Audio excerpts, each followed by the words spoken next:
ठाकरे बंधूंच्या युतीबाबत अजूनही मोठा संभ्रमच असल्याचं दिसतंय। ठाकरेंच्या शिवसेनेसोबत युती संदर्भातलं कोणतंही वक्तव्य करू नका असे आदेश राज ठाकरे यांनी सर्व पदाधिकारी आणि नेत्यांना दिल्याची माहिती मिळतेय।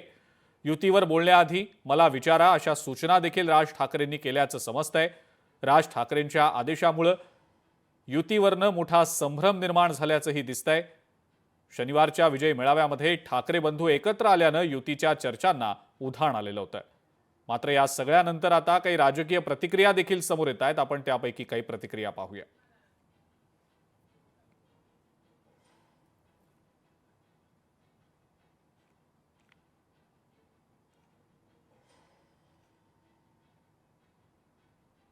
आज स्वतः राज ठाकरेंनी त्यांच्या पक्षाच्या प्रवक्त्यांना आणि बातमी पाहिली की आदेश दिलेत की युतीबद्दल कोणी चर्चा करू नका।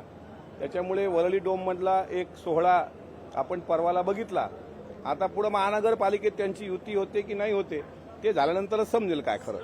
आता त्यांची पहिलीच इनिंग आहे। आता ह्या पहिलीच इनिंगला आता त्यांनी त्यांची सुरुवात केलेली आहे। दुसरी इनिंग कधी आपल्याला कळेल।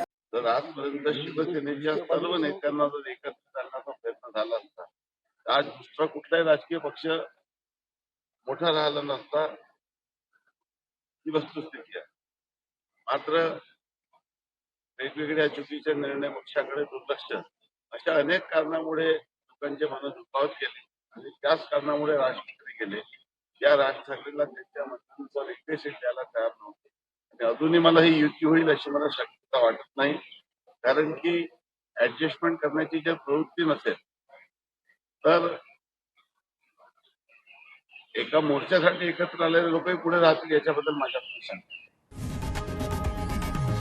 लोकशाही मराठी ऐका, पहा, जागरूक रहा।